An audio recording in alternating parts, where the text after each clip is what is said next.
Bro. What are you smirking at, dog? Clown take. Oh my God, that's a clown take. Dude, there were so many people trying to break through that the PPA had to create an entire tournament series for them. The PPA Challenger. Guys, it's 2026 already, and you know how that saying goes, new year, new me, where every January comes around with that same promise of eat better, feel good, and don't fall off by week 3. But really what makes or breaks a plan for me is how much protein I'm getting. And last year, I would finish a pickleball session, I'd get in my car, go straight to fast food, order a double cheeseburger, fries, and a Coke with an extra side of regret, and call it a day. But not in 2026, because Maui Nui Venison is helping me out, helping me eat clean. They have these 6-pack stick starter kits that have fantastic tasting venison, hormone-free, antibiotic-free, clean eating. They have 55 calories, 10 grams of protein, and they are great to eat before your session, in the middle of your session, after your session, or really any time that you want a guilt-free snack. They have a couple of flavors, so you can have the original. It has a nice little hint of sweetness, or peppered that kicks it up and kicks the sugar out completely. Now, we're running a special here for the Dink fam, where if you go to mauinuivenison.com/thedink and you put 5 orders in your cart, you get 1 free. All you have to do is go to mauinuivenison.com/thedink to place your order. No hooks, no gimmicks. Once again, that's MAUINUI venison.com/thedink to place your order while supplies last.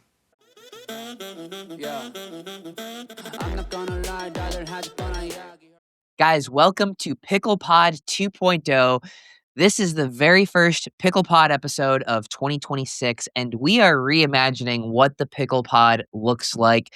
We have a bunch of new segments and a new host, and even Thomas is back. You guys have been wondering, where the hell is Thomas Shields? He's been missing. We found him. He is back for PicklePod 2.0, but what we really wanted to do was we wanted to get to some content that isn't just the news, some more hard-hitting stuff, some more relatable stuff to everybody. We're obviously always going to be here for breaking pickleball news, but we wanted to get to some fun segments too. We wanted to bring back Guess My DUPR, tier lists, blind rankings, all the nonsense that you guys loved from the PicklePod. So we brought in none other than Nico the Lefty to help us out with this.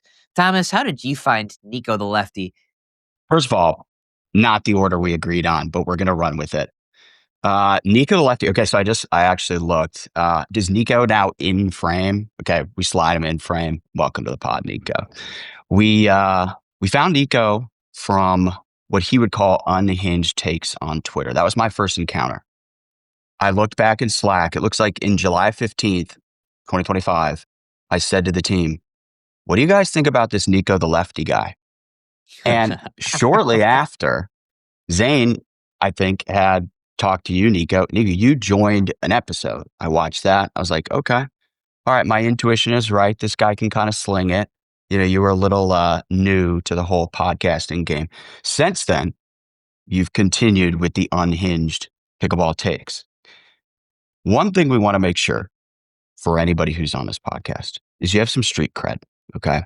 You're not just some rando who's a 3-0 who, you know, Jim Claw style gives their hot pickleball analysis and takes, but can't actually play the game.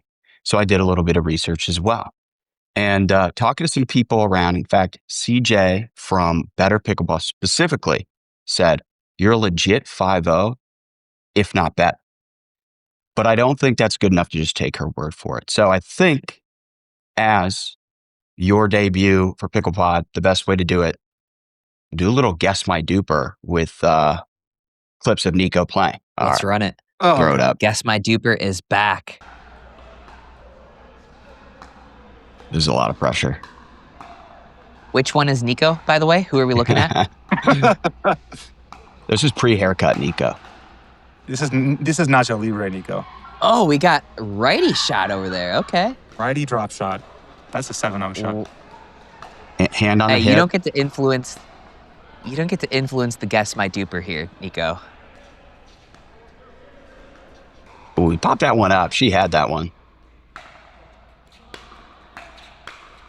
Honestly, DUPR to footwork ratio is probably an all-time high.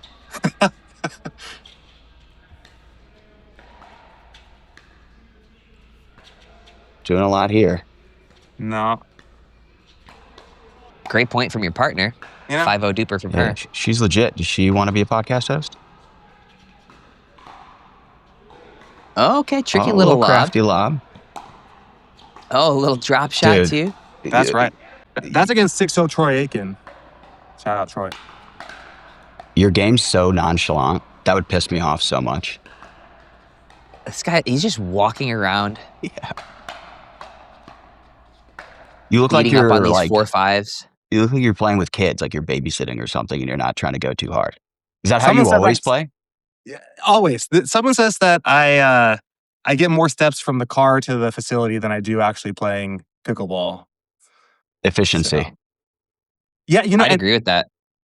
what's crazy is like every time like I walk myself back, the next day I go, I've got to move more. Like this is kind of embarrassing. Like literally, Anna Bright tweeted the one word to describe your game is lazy, and so I was like, I'm gonna go so hard the next session, and then I play, and then I watch the recording. It looks exactly like what you just saw every single time. I can't help it, and I think less is more. Wow. Speaking of Anna Bright, that was where I was gonna go. Does Nico actually win that challenge against Anna Bright? So is Nico a better player than Tommy? No. Stop the conversation now. Stop the conversation now. We got to rate him. You got to give your rating based on that footage. What do you think Nico is? What's your rating, Thomas? What's your duper? What's my duper? Yeah, what's your duper? Because I just need to know where to base his Disputed off or actual? I think right now I'm like just under a 4.7 in duper. Okay, Doubles, so doubles. then I'm putting Nico at a 5.169. If we were going just off that, what I know is he's around a 5. If we were going just off that footage, 4.3. Just off of that footage. Wait, hold on. I thought you were gonna go God. higher. I thought you were gonna go higher. These are highlight points from this guy, dude. Oh my, Yeah. this is And the you best go that I have. 4.3? Oh His my goodness. His partner did all the work. He doesn't move his feet. That is true. He's nonchalant. He's got the Ben Johns, I'm not trying presence to him. Go for 4.3. I'm sticking with 5.169. Reveal the duper. Nico, what is it? Do you know off the top of your head? JOOLA right now is a 4.885, I think. So, Okay.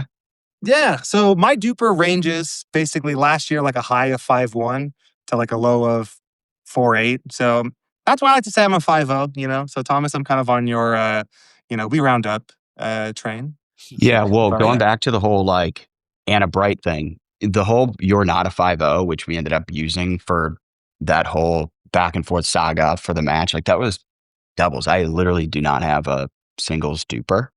And so who knows what it would be if we logged that match. I think I'd be like above a 5. But Nico, do you play any singles? Yeah, I probably play singles like 2 tournaments a year. I think my singles DUPR is like a 4. You play singles tournaments 7. with that footwork? I hit like a cannon. The point's over in 3 hits. Either I like a win or I cannon. lose, but I'm not moving. All right?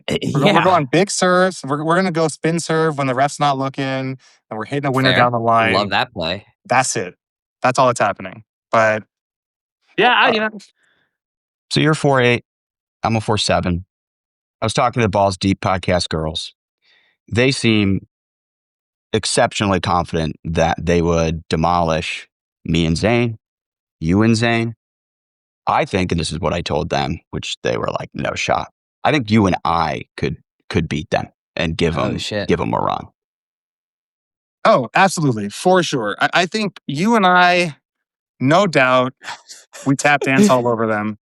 I think I'm taking them, just so everybody knows my stance. I'm taking Camilla and Ava on that one for sure. Look, you give me Zane, I'll play right-handed and we'll win. Right-handed? Are you lefty? Oh shit, you're Nico. I'm Nico the Lefty. Yeah, if you haven't noticed. Yeah, I think that's possible if you just stand off of the court the entire time. Just all right. I'll assume the Hunter Johnson Ben Johns position, and you can be my Ben Johns, Zane. But I think we take him. Honestly, I think Zane and I could take any podcast host in all of pickleball. I'm like going through my head power ranking, like Travis and Who- Graham or Jimmy and and Tyler, and I think that Jimmy and Tyler lost to Camilla and Ava. They're out of the conversation. they're out. They're out. Who does I don't know Rob Nunnery or who, but I don't know all the podcast hosts right now. I gotta do my research, but I like my chances, Zane, taking anybody on Yeah, we're obviously number one in the power rankings on that. right off the top.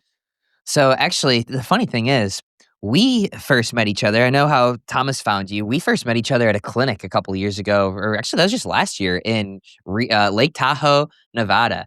And you drove what, like 3 hours or something crazy to be there at this random clinic where you were like the best player there and just like tuning up everybody else from this like local little country club and talking mad shit while you were doing it. So I was immediately like, all right, I like this guy. I like this guy a lot. We shot the shit a little bit afterwards, and you had some hot, unhinged takes and questions even at the clinic. Do you remember that time? I do remember. I didn't drive 3 hours just to tune people up, but I got Yeah, the you did. invite. It They was said desperate. It was desperate. He drove 3 hours each way just to come see me. I tried to record the clinic into Duper. But no, I do remember. I think Zane, the first thing instead of saying, "Hey Zane, I'm a big fan" or whatever, I think the first thing that happened was I was like, "Zane, I follow you on Twitter, and it says that you're number 3 singles pickleball player in the world, and that shit is absolutely not true. Like, you can change it to like number 1 podcaster in the world, but you gotta take that thing off. Like, this is some false advertising, my guy. Oh my goodness." And then like And the next day, it's like, boom, number 1 podcaster. So, yeah, actually, listen, I did. I literally went and switched that out as soon as you said that. But I was like, all right, I like this guy. He immediately shows up to the clinic. Respectfully, a lot of people kiss my ass at the clinic. I'm not there for that. I like to get roasted at the clinic, and I was immediately like, this guy's hilarious. oh, I learned so much, Zane, from that clinic too, and it's inspiring. So I'm glad that you invited me on the podcast. I didn't even know that if you remembered me or not. I know Zane sent me the invite to be on the podcast last year to debate Anna Leigh Waters against Serena Williams. And I was like, the whole time, I'm like, does this dude actually remember that we had like a whole day together? And, it was one of the best days of my life. Does he remember? And at the end, he's like, yeah, dude, I know exactly who you are. I'm like, okay, thank goodness. So glad I was somewhat memorable in the clinic. But Zane, do people Absolutely. ever do people ever just like come up and start talking to you like they know you? And you're like, I've Yeah, never seen very this person frequently. before. Very frequently. Yeah, it's I it's feel like bizarre. most people kind of have the self-awareness of like, hey, this guy has probably met tens, if not hundreds of thousands of people over the last few years. Like maybe I should kind of reintroduce myself. But like I'd say like 1 out of 4 people that'll come up to me will just start talking like we're just like we went to college together and we're like roommates. I'm like, yeah, okay. And honestly, at this point, I just kind of go with the flow on stuff like that. Cause like, you know, what are you gonna do? I do try to like always introduce myself. I'm like, hey, I'm Zane. Who the fuck are you? Yeah, but they'll like for I like it. And so Nico, point being, the more you're on the show, the more it's probably going to happen to you where there will be instances where people just kind of start talking to you and maybe even make like inside jokes. And it will like throw you off, but it's actually way better than the whole, classic, just introduction stuff. It's just like all of a sudden you have a rapport with people. It is a little bit interesting and unique. And the more you're on the show, I think the more it's going to happen. Probably happens for Zane constantly. I just have the show. It happens every once in a while, but hopefully we'll get you to that point. I'm looking for that Yeah. next level of fame that Zane has. Like that's the whole goal of being on here is like, if I can be peak Zane Navratil famous, like I think my kids will finally be proud of me, my wife, So, and nothing is better, speaking of, meeting people in public than when I'm with my kids and someone's like, are you Nico the Lefty? Can I take a picture with you? And I'm like, and then my kids are just like, oh no, oh my gosh, who is this guy? Like, they're like, I don't know if I'm more embarrassed for my dad or for this guy who likes my dad. Like, you guys are both awful. Like, what is happening here? But just know that if you ever see me in public and ask for a picture or call me by Nico the Lefty name and I'm with my kids, like, it's the highlight of my life. Well, let's get you famous enough to where people just call you Lefty. That'd be pretty cool. You're just Lefty. That's Phil Mickelson right now, though, so you got some work to do. Oh my god, I'm close. We're coming up. So Left out of this entire conversation is basically like the redheaded stepchild of Nico the Lefty, which is his brother, Gino the Righty, the most irrelevant guy in pickleball. Like, I think we need a new beef against Gino the Righty for this PicklePod 2.0. Chris Olsen, we've left him in the absolute dust. He is, dead on the doorstep. Nothing left to do with that beef. Now we've got a beef against Gino the Righty. I like it. It's the exact opposite of PicklePod. We're exact opposite of the pickleball studio, where they zig, we zag. They left Will to bring on Chris's brother. We are leaving my brother in the dust. He's enemy number one. I actually saw on TikTok, Gino actually changed his name from Gino the Righty to like Gino doing things. So he's no longer even Gino the Righty. He has distanced himself from me. So is he dead to me? I'm not going to say that yet, but the next family get together is going to be awkward here. Yeah, good thing we just had the holidays. All right, well, we should probably talk about some pickleball at some point. Nico, what do you got for us? You're the new host, new guy. Start some shit.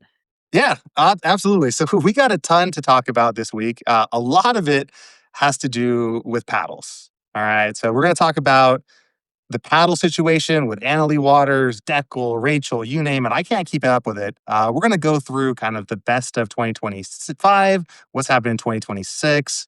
And we got a new segment called Pickleball Court. You're going to love it. We're going to bring some hot takes from the pickleball court to everybody, and we're going to see who's in the right, who's in the wrong. All right. So let's talk paddle shuffling. All right. So the topic of discussion for the whole past week, I was in Vegas for the last couple of days. I missed a little bit of it, but there has been so much talk, starting with Anna Leigh Waters. What paddle is she going to be using? Where is she going? What is she doing? And nobody can think of anything else. Good thing there's no pickleball to talk about because this is front and center for the last week. Zane, do you have any inside scoop for us? What's happening here with Anna Leigh Waters? Where's she going to go? Yeah, I actually just got some pictures today of AL swinging looks like a Franklin paddle. So it doesn't look like anything that they've had approved, but I got some screenshots of that. Now, the interesting thing over the last couple of days, and I can go step by step. Basically, Anna Leigh leaves PaddleTek. I made this video of I think the 6 or 7 different companies that they could be going to. Top of the contenders are Franklin and JOOLA.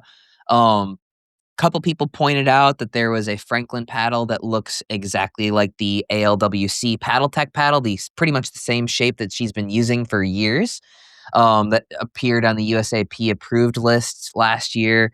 And then Travis just came out and said it. Like, he said he saw or has it on good authority that Anna Leigh was at a photo shoot.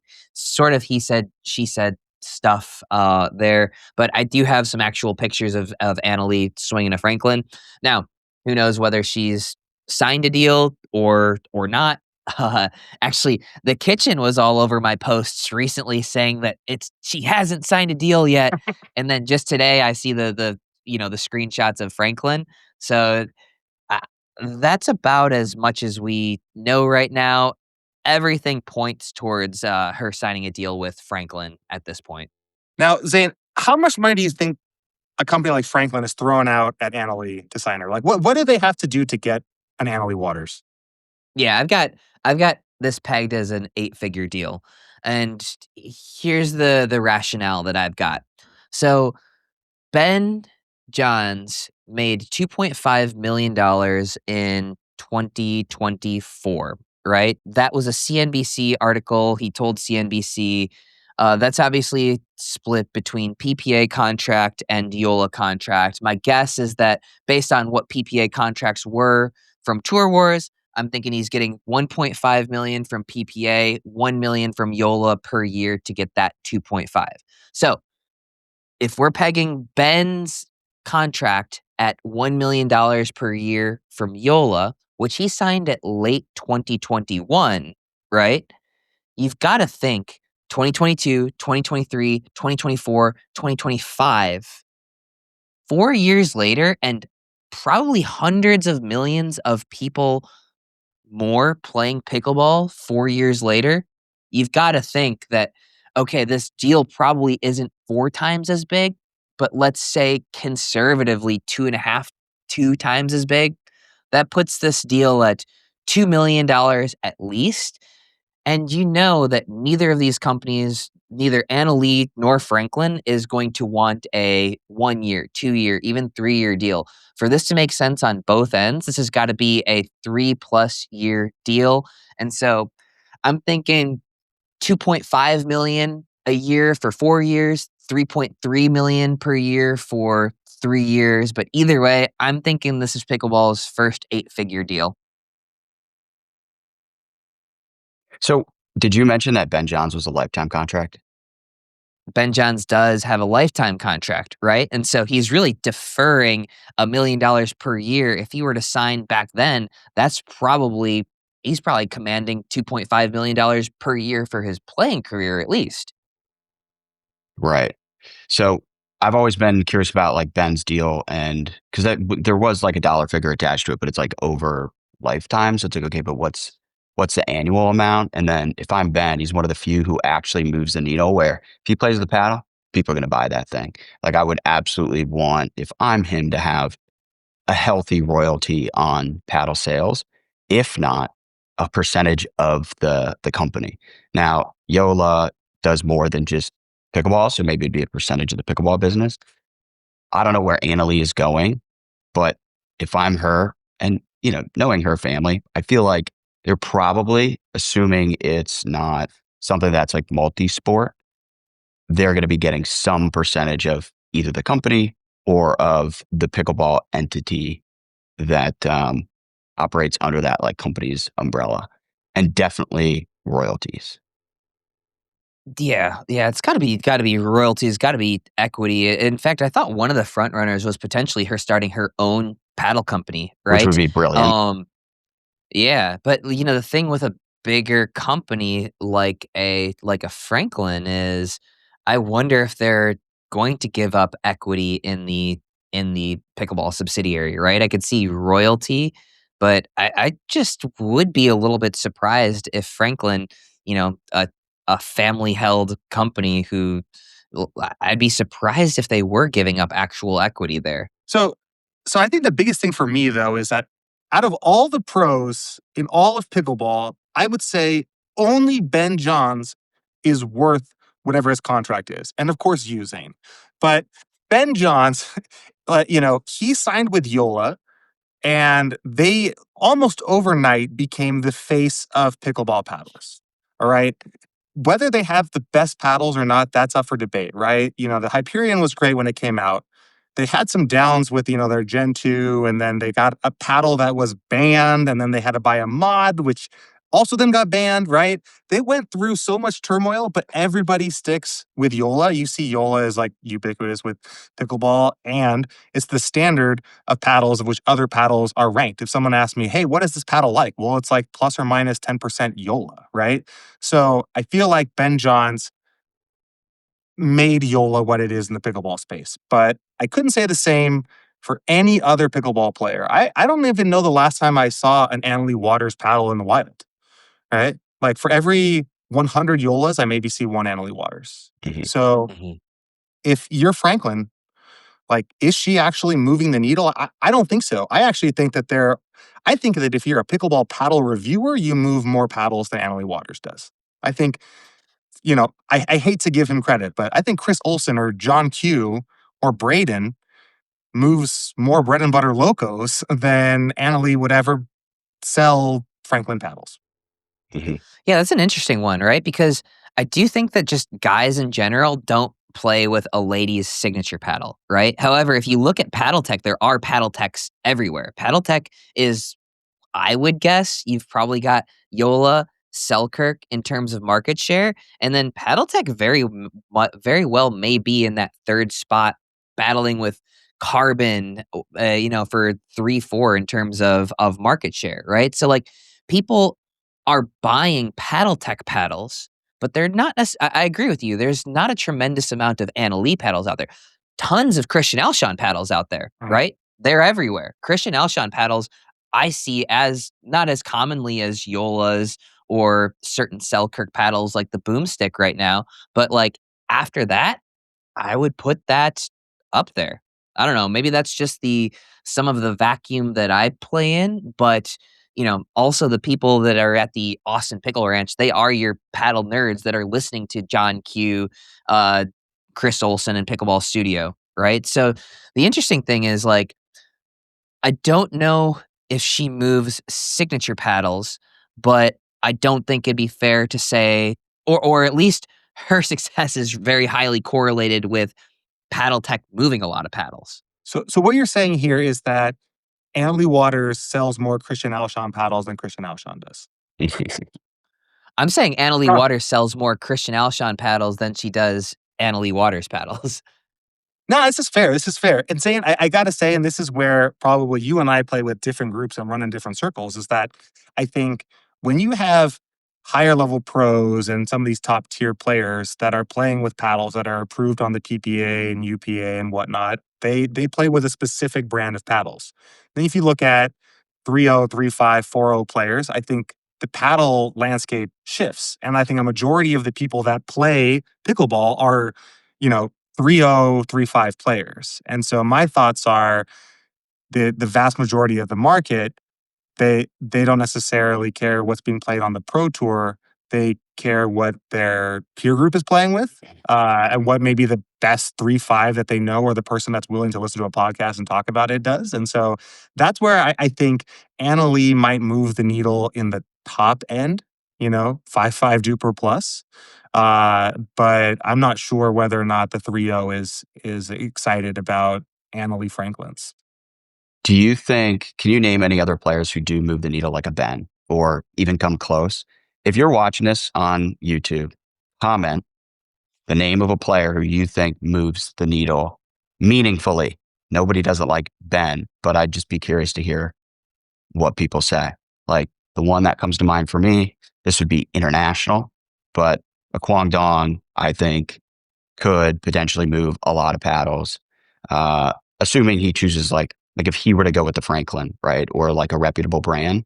I think it would move the needle in the U.S., but internationally, I imagine he's moving a lot of paddles for whatever brand he's going to be playing with in the future here. Now listen to that. Think about this.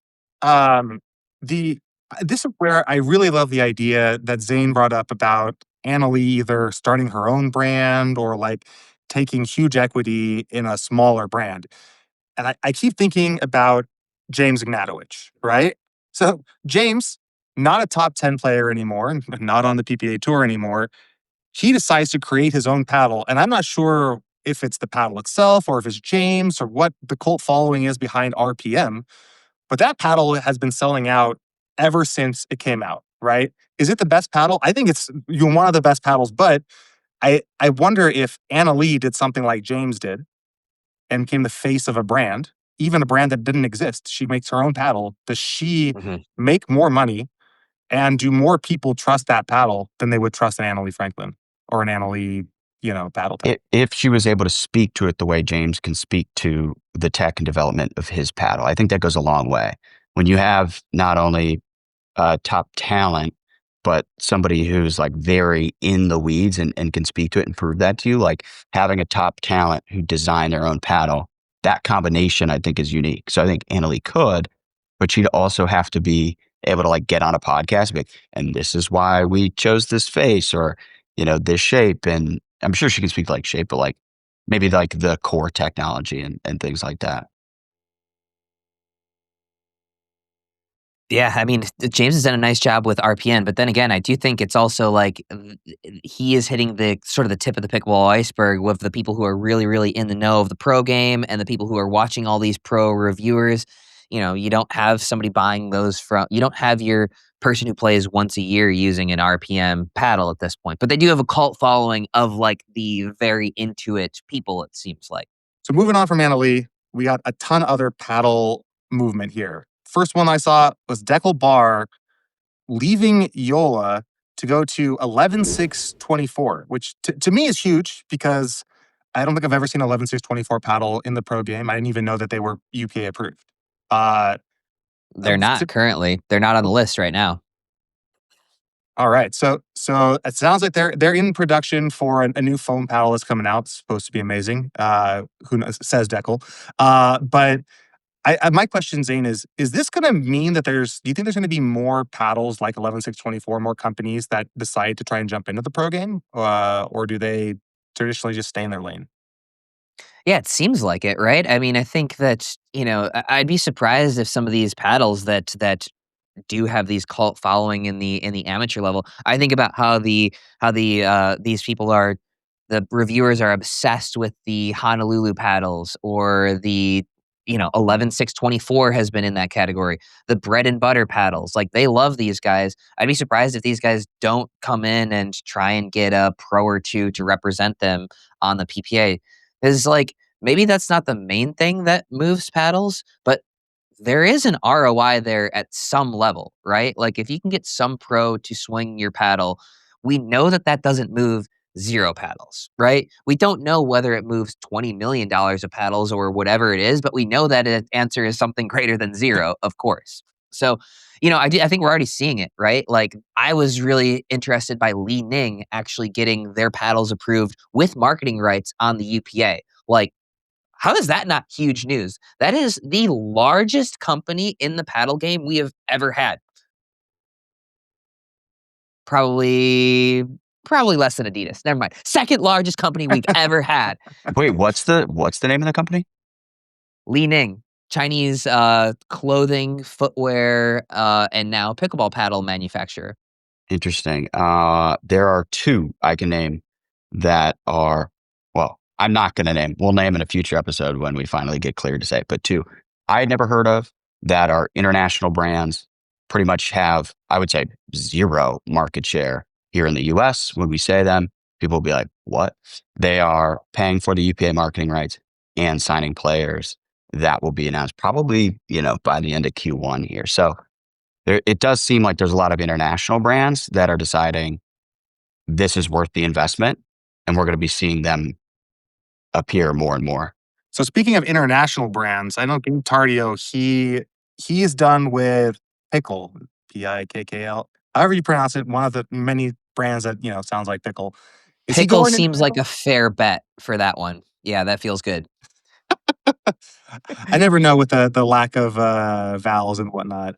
Let me ask you. Let me throw this back at you. If it's not pickle, how is it pronounced? Just yeah, humor me. How do I cut this from the episode?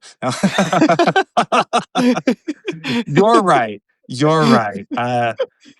It is pickle. So Gabe with pickle, no longer with pickle. He's so flustered. We're like You got hazing me. the new guy, Thomas. I know, and he doesn't know how to put up with it yet. You just move to the next. That's right. This is like the PicklePod sorority or fraternity hazing, and I'm excited to do it to somebody else later. But so Gabe Tardio, where's he going? Is he going international? Is he bringing in some paddle brand from more the Latin market? What do you see from Gabe? I actually don't. At this point, I don't know what Gabe is doing. He's obviously posted his leaving Pickle, and there are some rumors out there. But yeah, I mean, I think if I am an American player who's looking for a paddle deal, I'm not looking to America. I am looking to elsewhere, right? I'm looking at Li Ning. I'm looking at some of these other international companies and trying to do what Ben did with JOOLA in 2022, right? That is the highest upside, high risk too, right? We've got QD who has announced that he's leaving from Sypic, and the rumor is that Sypic is letting all of their pros go because they just don't have the funding. So it's a very high risk, high reward play to go with some of these international startups. Mm-hmm. Well, risk for the players get the payday, and yeah, if I'm a player looking for a paddle deal right now, there was all that talk, and I was talking to different CEOs of these bigger US based paddle brands that we would all know. they were communicating that it's not worth it to pay for the UPA marketing rights and to sign pro players at this point. To our last conversation, simply didn't move the needle. They weren't willing to make the investment and assume that risk. We are seeing a lot of these international brands do that. Clearly, they're willing to spend. If I'm a pro looking for a paddle deal, I'm going to Li Ning. I'm going to some of these other brands to see, can I get a bag? And I don't really care if they exist in like 2 years from now, right? So we'll see. I mean, I have a feeling there's going to be a recurring theme there, and I bet Gabe follows suit. Mhm. Now, we had a situation with Federico where he could not get a paddle that he enjoyed, it seemed like. He going to Adidas, having kind of a tumultuous experience there, and then within the same year, going back to JOOLA. As a pro, are any of these pros concerned about the quality of paddle that they are getting? Or, if Li Ning is bringing the bag, are we thinking, hey, like, as long as it's 75% as good as what I could get from a JOOLA or something, I will play with a subpar paddle. Yeah, it's an interesting deal, right? Because theoretically, it really shouldn't be that hard to make a decent paddle, but some companies really mess this up, right? And so the quality of the paddle is super important, especially as PPA does move in a lot of ways towards more prize money and less contracts. Um, so you've got to have a company that can stay up to date with the adaptation in pickleball, because if you're a company who has stayed in the same spot for a couple of years with your paddle technology, your paddle is so obsolete at this point that even somebody like Ben Johns would not be number one with it, right? Like, you need that company that anybody can run one good paddle. You need a company that is going to be able to stay on top of the game and be competitive, because it's not what we're talking about in tennis, where every company can basically just, if I'm a Babolat player, Babolat can get me a Wilson and spray paint it.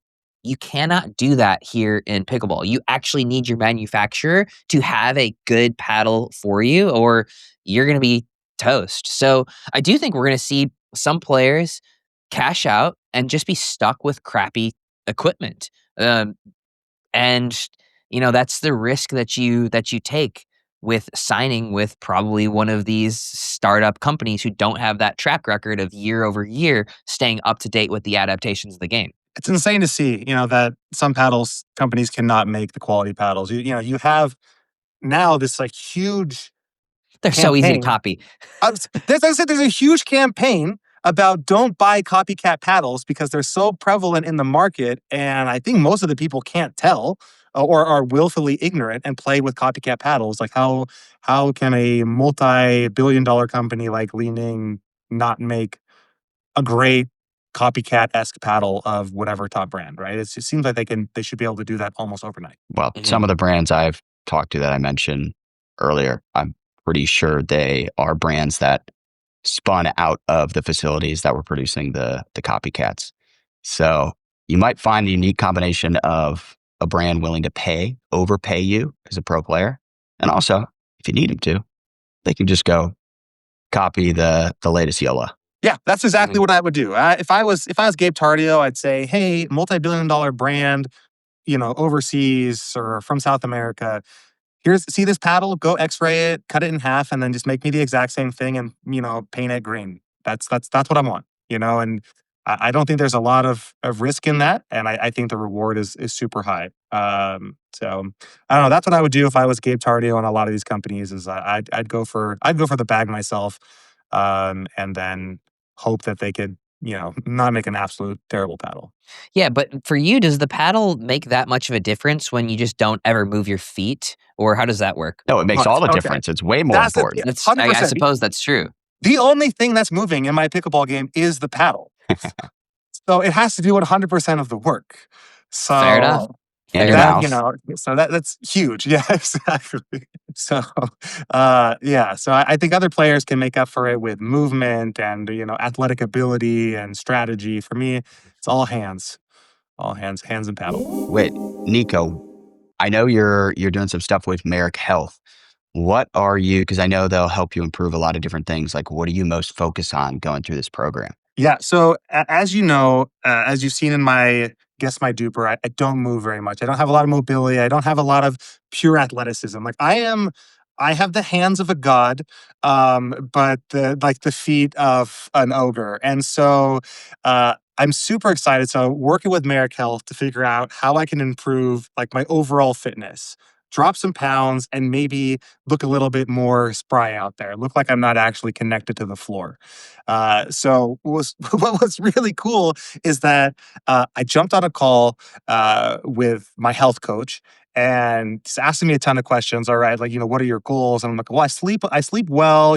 Some of these things I've got locked down. Like I sleep 8 hours a day. I play pickleball, but I really could be a little bit more mobile, a little bit more active, right? And I have a 10-month-old baby girl, and I'm like, man, she starts playing pickleball, and the more she starts moving, the more I need to start moving, right? And so they immediately had me do some lab work, right? So I got my blood drawn, got some markers. And so it wasn't just like guesswork, like, oh, hey, Nico, this is the things that I think you should do. I've talked to you over, a call once, and I know everything about we got some official information, about my blood and what in my body, what's going to work best for me.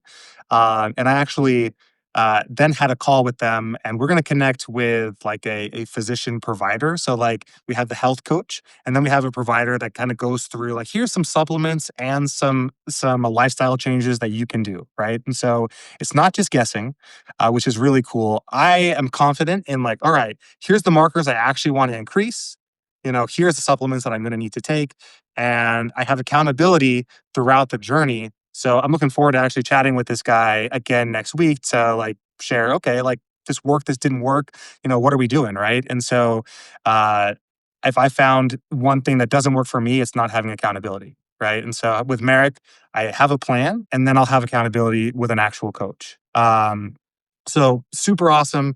So I'll be sharing kind of my journey throughout the next couple of months with what this looks like. And so if you guys want to follow along on the pod, follow along on my social channels. I'll make sure to share, my weight loss, my transformation, and then we'll hopefully get some clips of me a little bit more spry on the court.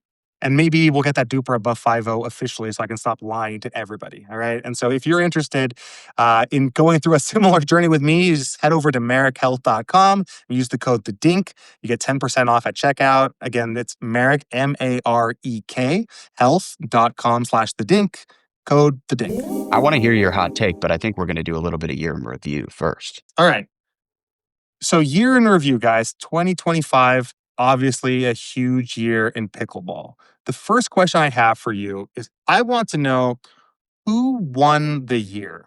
All right. So, and when I say this, I'm thinking, is it a paddle brand? Is it a creator? Is it a pro, a company, the PPA? Who came out on top if you had to pick one winner for 2025 Pickle? Interesting. That's a broad question.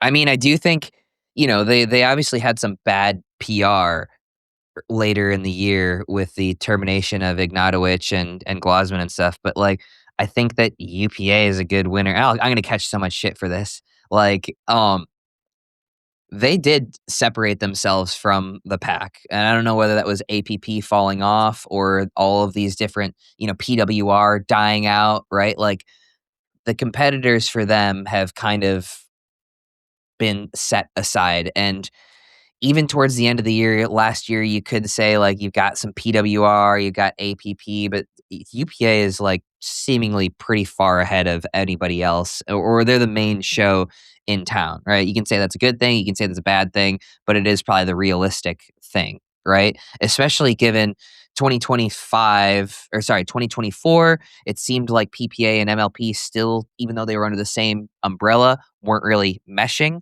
This year, it seemed like, yeah, everybody is on the same team. Let's move this thing forward. So, I'm going to catch crap for this, but I'm going to say it seems like UPA is a big winner. And then they also who had... are you going to catch crap from? Like the fans or the APP people say crew? the fans. Oh, you're a big pickle. Fans of the show.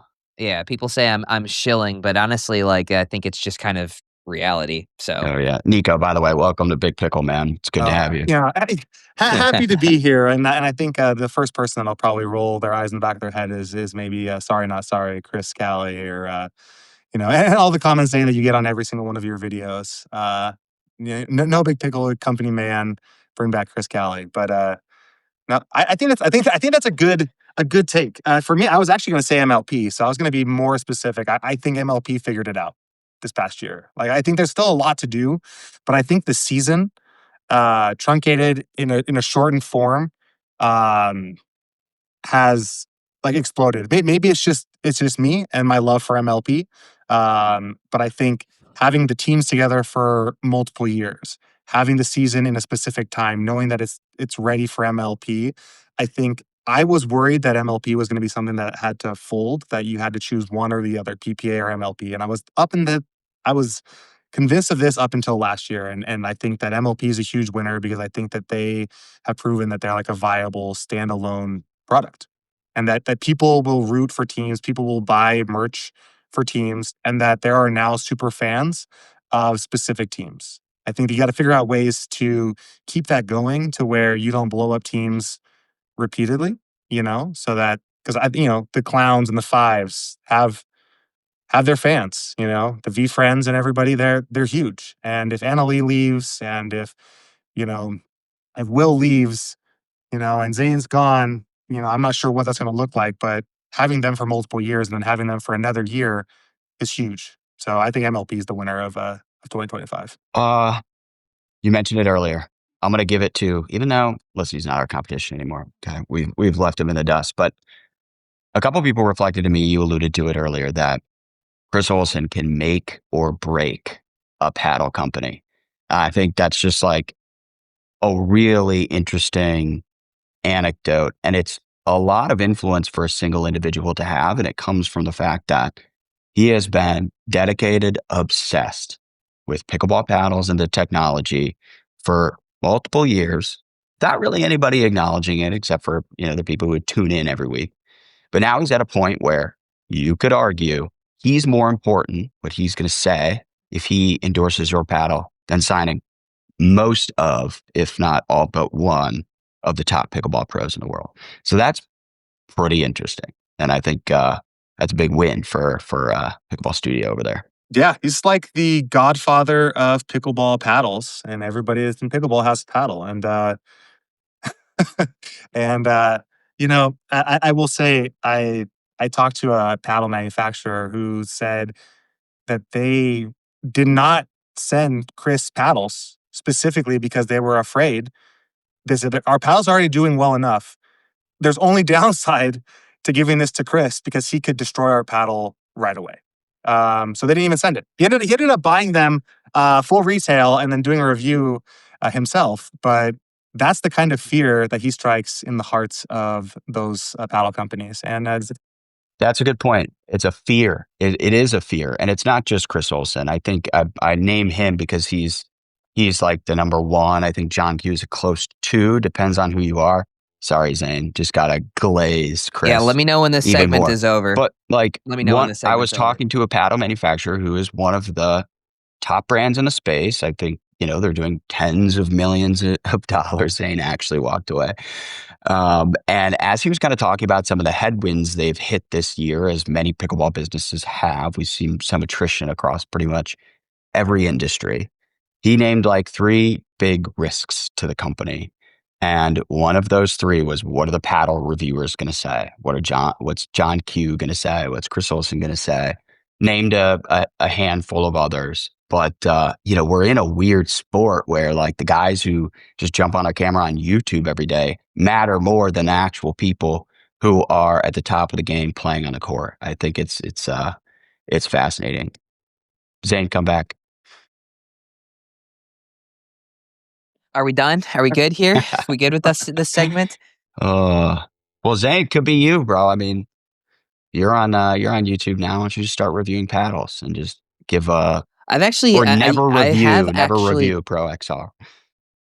I've actually considered doing something like that, but at this point, like, staying on top of paddle stuff is a full-time job, right? Yeah. Like, I was, I feel like, as knowledgeable with paddles as anybody through the end of 2021.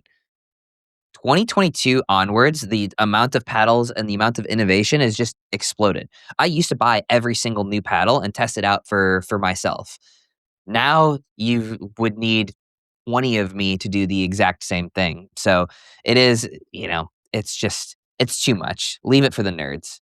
Let me just also say, Nico, I think you may have won the year too. I mean, you went from some guy just spewing bullshit on Twitter to a podcast host. So congratulations. He's gone from spewing bullshit on Twitter to Nico. spewing To bullshit Nico. on the podcast. Yeah. You just found a new place to spew That's- bullshit. So that's good right. for you. Not everybody can. No.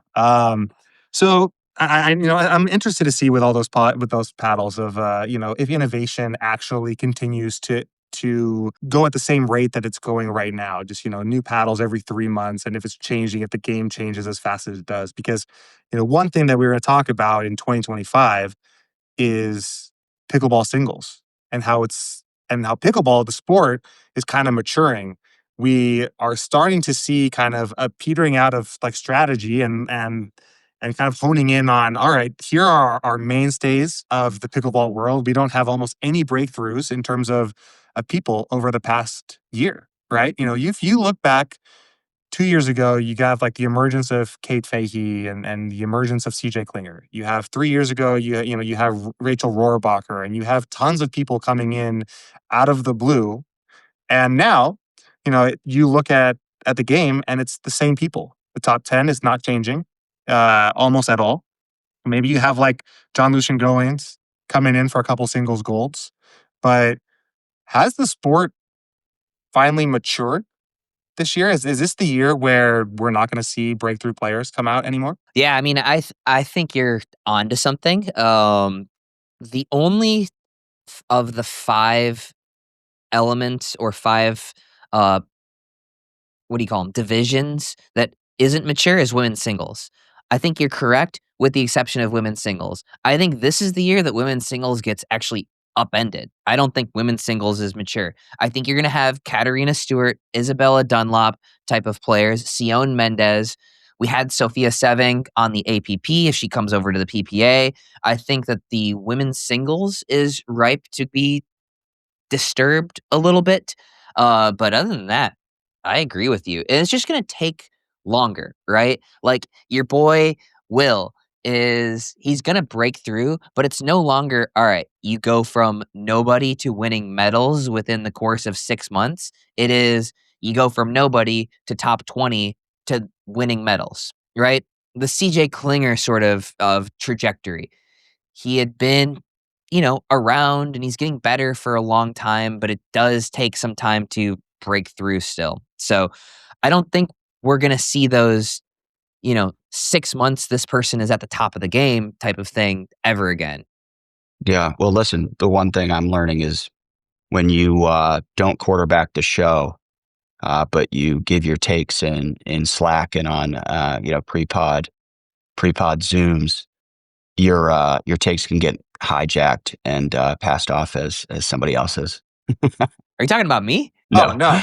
no. This was I'm messing around, but this is a conversation that Nico and I had, and I wanted to ask you, Zane, like, Did I Just- hijack Oh, your take I on do that? for sure. no. I'm saying Nico. When you bring up the topic, you get to, Zane, have you personally noticed that? Until we're saying it right now. Have you talked about this? Have you noticed it yourself? It's like, if you look at the top 20 right now, every name, you can kind of say, yep, last year they broke through, 2 years ago they broke through, 3 years ago they broke through. Like that is the top 50, I would say, is like people who just broke through. Starting with this year, and I would assume in future years, unless this changes, like we're just going to stop seeing that. Is that something that you've noticed that you guys, the pros, talk about? People don't just come out of nowhere anymore. It's not something that we've never necessarily like articulated, but I think it's something that lives in the back of our head. And a breakthrough is going to look more like it does in tennis, right? In tennis, you never have somebody who goes from unranked to the top 10 in a year, right? You have somebody who, like a Ben Shelton is a good example of somewhat recently. A couple years ago, he had some great results where he made a good run in a tournament, and then over time, that ranking goes up and up. But, these climbs are much longer and slower, and that's just as the sport matures. That's inevitable. So I think your breakthrough is going to be making a semifinal, making a quarterfinal, even. Cracking the top 30 is going to be a breakthrough. We're just going to have to redefine what breakthrough is. Previously, it was like you have a breakthrough tournament and you medal. That just doesn't happen anymore. Now your breakthrough is you got a couple of good wins in the round of 32 and round of 16, but you lost to Federico in the quarterfinals, right? Yeah. I wonder if it has the negative effect of discouraging people from even making a run at going pro in the first place. Because, if you came through with raw talent, you were able to get in the right groups, you played a few tournaments, you might become a legit pro and go get that payday. We've got salaries normalizing, paddle sponsors aren't paying as much, or it's not increasing the way it has. So, the risk of spending all that money traveling around, putting all that time in to try and become a pro might not be worth it. Because Bro. what are you smirking at, dog? Clown take. Oh my God, that's a clown take. Dude, there were so many people trying to break through that the PPA had to create an entire tournament series for them, Whoa, the whoa, whoa, whoa, PPA whoa, whoa, whoa. Challenger. Just because there's more people doesn't mean there's more people who are touring, coming in, stop out, putting in the time, and actually making a run at going pro. A lot of these people are like hobbyist enthusiasts, and they'll probably just churn after they don't break through because they can't get into the right games. They can't get the right partners. There is a moat, and it's being gatekept more than ever by the top echelon of players. So why don't you take that Fair, fair. clown take comment and I don't know. No, I stand by it. I stand by it. I do think there's more people than ever that are trying, but you're right. It is getting way more difficult to actually break through. But just, I mean, as pickleball grows and people get better, there are more people who are trying. What that means, I don't think there are too many people who are going to play a full calendar year of 25 events and never qualify and then just keep doing it, right? But there are more people who are trying a handful of events to break through, I think, than ever before. Okay. And then Nico, you talked about it. And Zane, this is an interesting take. You thought singles might get upended on the women's side. One thing that seems to be the case, especially 2025, singles has become tennis more than it was previously. The cat and mouse, the strategy coming in, that was the bread and butter of pickleball. And it made it really interesting and fun to watch. We're seeing these ground stroke battles and matches. And it seems like with paddle innovation, the game has changed and singles doesn't have that thing that made it unique from a tennis. Yeah, I mean, I do think that I like the way that singles looks right now, but I liked the way that singles looked more in 2020, right? I think that the best part of singles is those cat and mouse points. I think the worst singles that we ever had was 2023 through early 2025, where it was just serve, return, pass, points over. At least now we're having some longer rallies on the men's side. However, I would love to figure out a way to make it where you have cat and mouse points, right? Honestly, the wood paddle tournament back in Sacramento was more interesting because you just can't hit passing shots with those paddles. You had to win points playing cat and mouse. Yeah. But what do I know about singles? We all know I have no idea what I'm doing out there. All right. Are we doing pickleball court? Yeah, let's do pickleball court. All right. So this is a new segment here that we're going to do. And we'll explain it here in this episode. I got an example here that I'm going to bring to pickleball court. And anybody listening as well, if you guys have examples that happen in your rec play, in your life that you want to bring to pickleball court as well to have us discuss, send them our way, send them to the Dink. Thomas, where could they send their stories? The Dink team at heydink.com. So you can send an email. If we like your take, we'll use it on the show. We'll give you a shout out. Maybe we'll get to a point where people actually record their takes on video and then we play it and react. I think for now, we're going to see what we get and then take them and use them to open up this segment. But, these are the things where, maybe you have this opinion, but you're afraid if you say it out loud, like what Nico's going to say, you just get bashed on Twitter.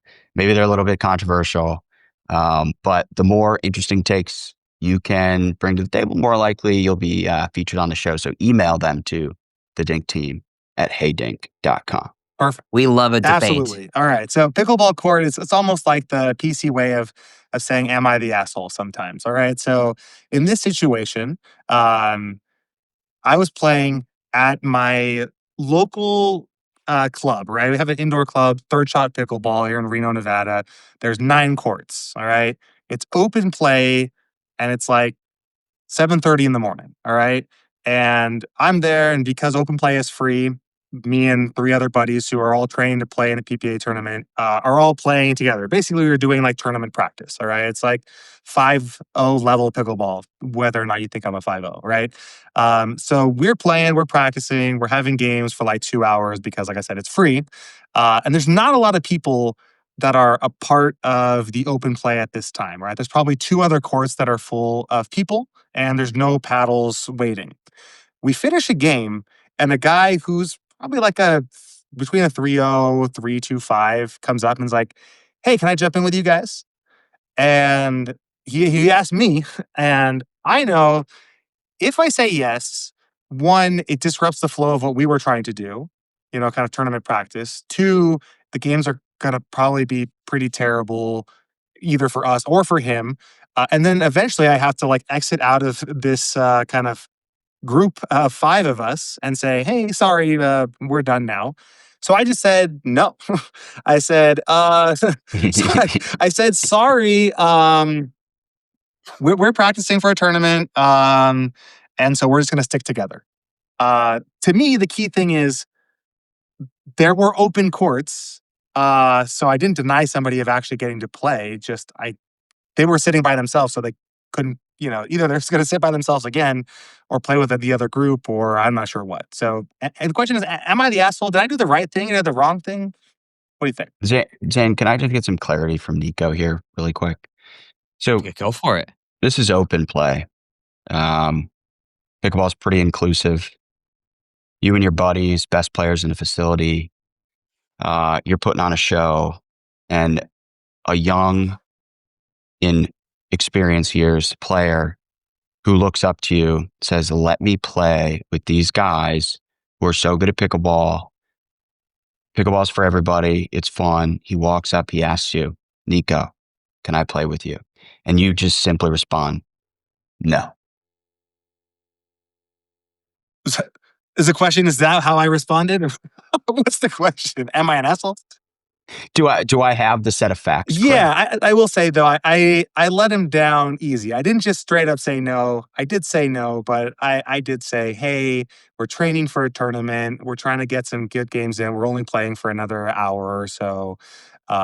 So happy to play with you next time, but trying to get some practice in. But were you really happy to play with him I've never next seen time? him again, so maybe he probably never came back. So the only thing that I've got there is like, I guess if it's open play, like I guess the idea is you're supposed to like mix around. I don't know. I don't ever go to open play. Right, but there's like open play has designated courts, right? So that's the thing is like they have like an advanced court and a beginner court, intermediate court. And so I think the issue was this guy didn't have any group to play with, right? So that's the hard thing. But he's definitely not advanced and should not be on the advanced court. So should I be giving this guy like a charity game and playing with them? Should I direct him to a different spot and say, hey, go play with those people over there? Like, what would you do, Zane? Yeah, no, I think this guy's the asshole. Like, I get it. If the courts are all full, like, yeah, I think he's got a justifiable case at like just wanting to play.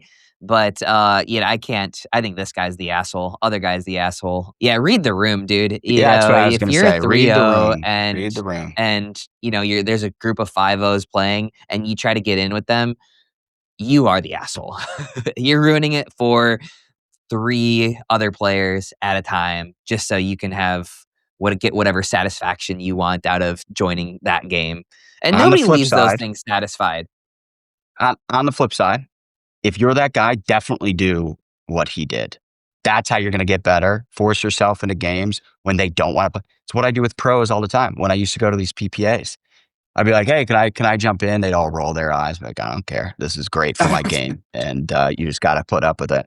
So, one, read the room, but also maybe strategically don't read the room, because that's how you get into better games. You got to figure it out. You got to figure out how to play with better players. That's the best way to get better fast.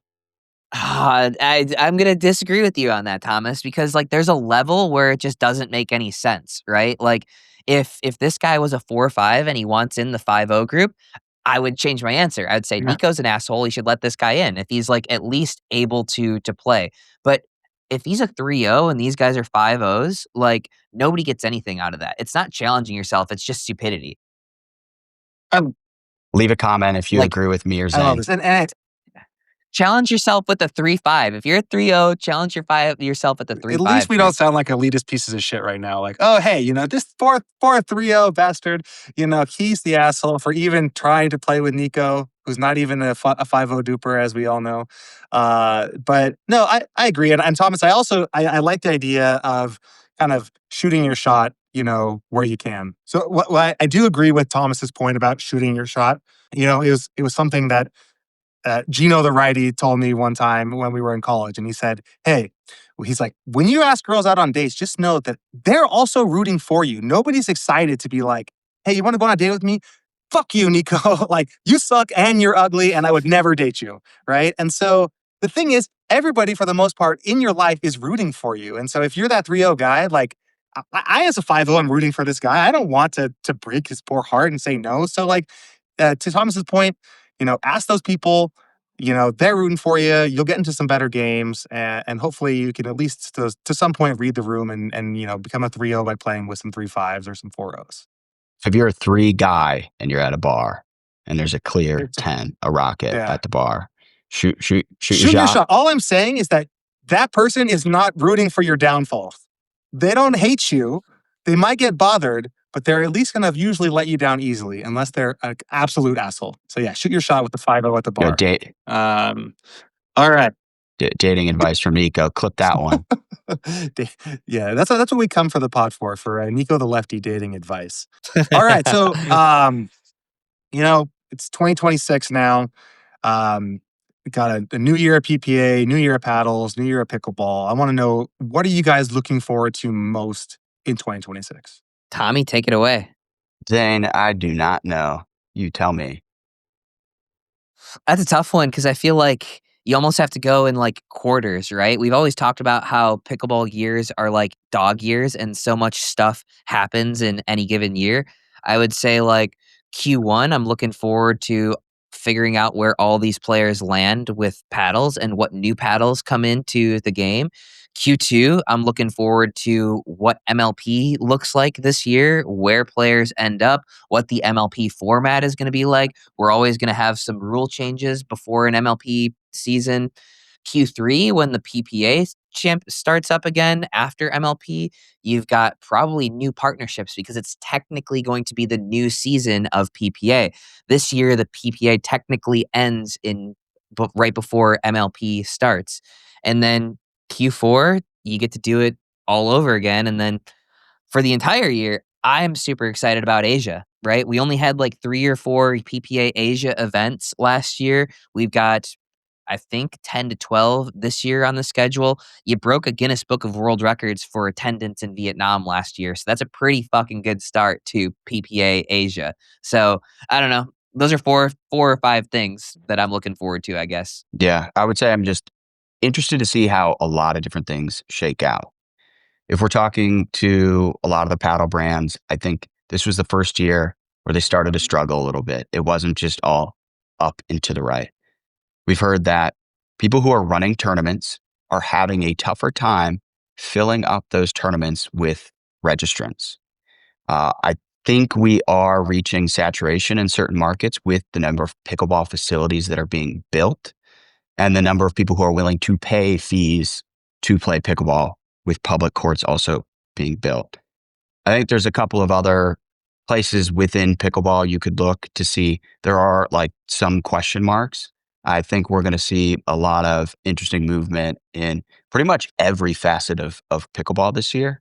And yeah, I just think we're at a point where growth rates. So growth wasn't just like there wasn't just growth, but like the growth rates were increasing each year. It seems like 2025 was the first time we didn't see that growth rate jump. Now, did it stay stagnant? Probably not.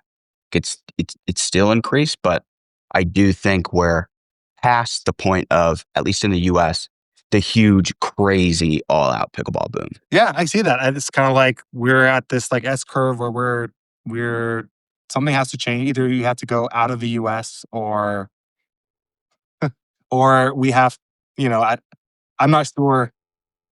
So I'm just What the fuck is an S curve? Yeah, what kind of graph are we talking about? I'm thinking about like the What- Y and like, the X. what is? I'm trying to figure this out. What is an S curve, bro? It's we don't have time to explain the S curve. But when I was working in corporate tech, they talked about jumping the S curve. So basically, it's like, all right, there's a lull, and how do we eliminate the lull and get back to growth, right? And so I think what's interesting in pickleball is are we going to lull, and have we kind of hit the plateau, or is there innovation that can happen in the game of pickleball to increase the rate of growth, right? So, but it's a backward S. Yes, I think so. Yeah, I don't know. So. Isn't it just a sideways that S? CEO Like is full of shit. I don't know. So, So here's the thing, like, this actually triggered the shit out of me when this came out, that pickleball slows down in growth. Yeah, like, you just, as your base gets bigger, your growth rate can't possibly stay the same, especially when it's been like 20%.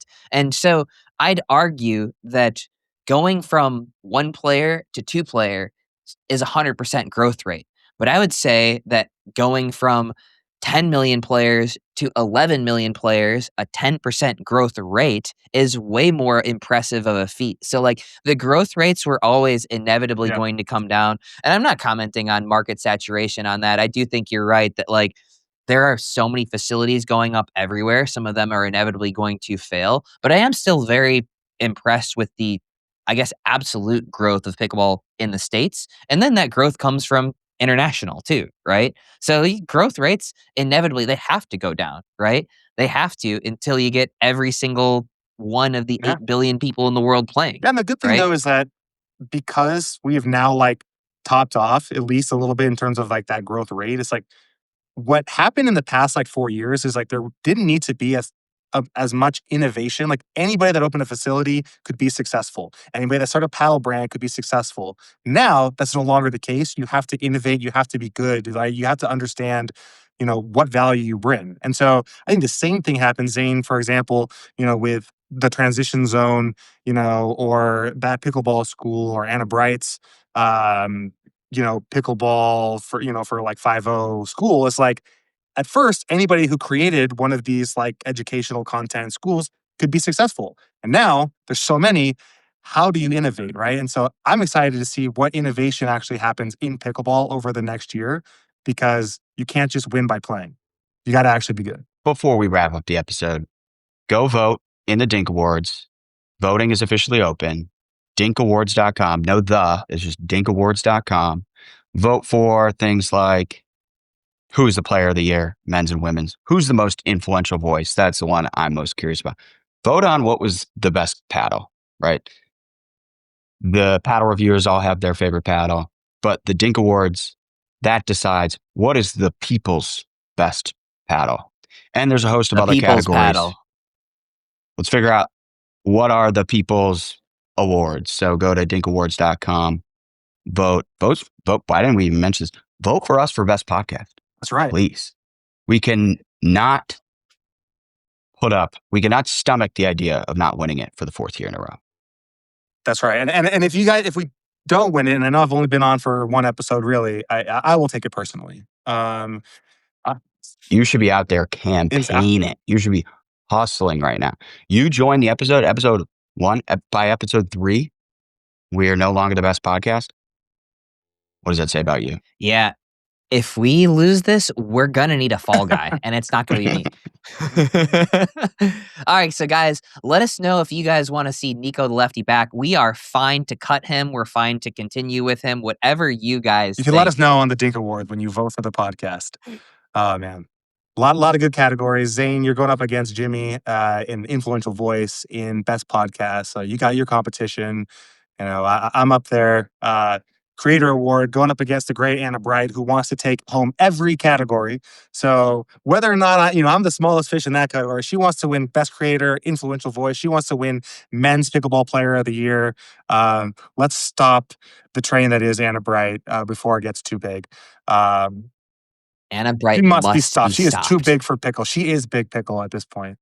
Yeah, very Anna Bright. You know, when we open up the awards for nominations, anybody could be nominated for anything. We didn't realize that people like Anna Bright would see that as a signal to try and win best men's player of the year. So we might have to correct that a little bit next year. But That's a pretty epic troll, though. I yeah, it's pretty appreciate funny. that. It's funny. She should win. All right, I'm definitely voting for her for men's player of the year. Nothing else but men's player of the year. You can't. That was just the nominations. Now the nominations are solidified. So that's been You corrected. know she would 100% have won that, right? Like with the nomination solidified, you see Ben Johns, Gabe Tardio, and Anna Bright. Everybody's voting for Anna Bright just to troll. Yeah, except all my fans that I made on TikTok, my incel army. I think they do everything they could to prevent that from happening. Oh my gosh, that'll be a recurring battle. We got to open with that. And with that, Yeah. PicklePod 2.0 episode 1 is done. Anna Bright, men's player of the year. Go vote. PicklePod. Yeah. I'm not gonna lie, rather had fun, yeah.